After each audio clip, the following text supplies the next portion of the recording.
que se faz, e Kardec sabia muito bem disso. Essas traduções que botam apoio e comprovação erraram fortemente. E não é nem um problema de dificuldade, porque a palavra controle em francês é igualzinho em português. Não é nem um problema de achar a palavra. Está em francês a palavra que literalmente significa controle e não comprovação. Para citar um exemplo de um absurdo colocado na boca de Kardec sem que ele tenha dito isso. Absurdo epistemológico. Claro que é difícil. Se não fosse um epistemólogo, não ia perceber o erro de tradução. Um epistemólogo que perceberia, olha, está vendo? Há um erro aqui, porque Kardec sabia muito bem que as ciências têm sua independência e que elas interagem apenas na zona de interseção, em alguns lugares em que uma ciência começa a ter uma interseção com outra. Ali você tem que usar as duas, mas fora daquela área as ciências são autônomas e você tem que saber disso, senão você não constrói ciência nenhuma. Você se perde numa tentativa de reduzir tudo a um único sistema. Tentar reduzir tudo à física, tentar reduzir tudo à química. Isso é uma perda de tempo. Você não faz ciência assim. A história da ciência mostra que esse é um caminho equivocado. Você tentar, nesse ideal maluco de tentar explicar todos os fenômenos de determinado tipo, por exemplo, fenômeno psicológico, por química, por biologia ou por física.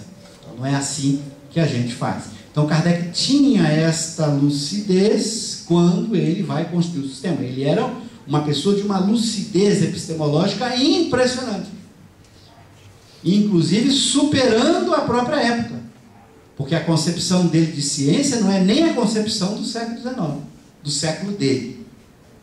A concepção dele de ciência vai coincidir com a concepção que vai surgir só no século XX.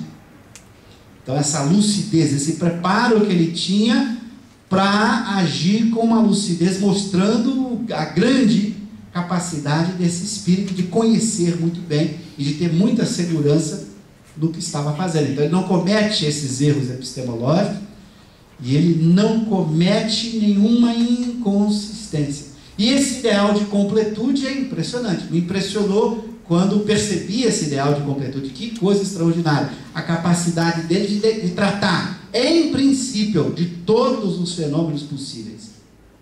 Em princípio. Claro que você vai desenvolver esses fenômenos, aprofundar, colocar mais coisas, mas em princípio está tudo aqui. A base, a estrutura para você estudar qualquer fenômeno envolvendo os espíritos e suas relações com o mundo corporal está aqui, está pensado aqui. Então isso é a única obra, quer dizer, que tem essa visão tão completa, tão ampla do que é o Espiritismo. Por isso essa obra é a peça-chave. A obra dos Espíritos é a obra fundamental. Por isso ele vai dizer, começando o segundo parágrafo da introdução, que o livro dos Espíritos contém a doutrina espírita. Então não é pretensão, não é arrogância, ele contém mesmo. Está tudo aqui. Em princípio, em essência, em germe, está tudo aqui.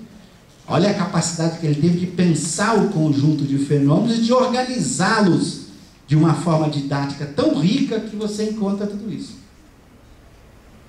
Por isso essa é uma obra que a gente tem que mergulhar com muito cuidado, a obra do Livro dos Espíritos. Vamos mergulhar nela, vocês aí que estão em grupos de estudos, criar grupos de estudos, porque é uma obra ao mesmo tempo simples e profunda, muito profunda. Ela exige anos de investigação para você ir tirando toda a riqueza dela. É uma obra que a gente aprende demais a cada mergulho, usando as ferramentas da filosofia, da epistemologia, da ciência, para mergulhar nesta obra admirável. Então ela tem essa capacidade das grandes obras. Qualquer pessoa nas primeiras leituras aprende muito. As ideias básicas, os princípios fundamentais ficam claros já na primeira leitura. Então essa é a grandiosidade. Você já aprende muito na primeira leitura. Você não precisa ser filósofo, cientista, qualquer pessoa que saiba ler. Já na primeira leitura aprende pra caramba. Mas o mais exigente filósofo, o mais exigente cientista vai continuar aprendendo com a obra. É essa beleza de uma obra que nunca vai perder a sua importância. Como a gente estuda hoje obras de Aristóteles até hoje.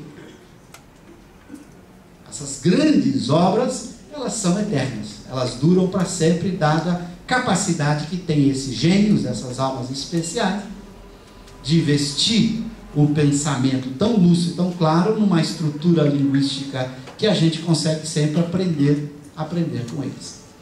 Então esse é o nosso desafio, entender essa ciência espírita para ensiná-la, que eu vou entrar depois do intervalo. Como é que nós agora ensinamos essa ciência e esta filosofia segundo Allan Kardec? Como é que Kardec sugere que deve ser o ensino dessa ciência, dessa filosofia? 10h15, conforme combinado, né, Sônia? Agora faremos o intervalo e eu volto com o ensino da doutrina espírita. Obrigado, gente, pela atenção.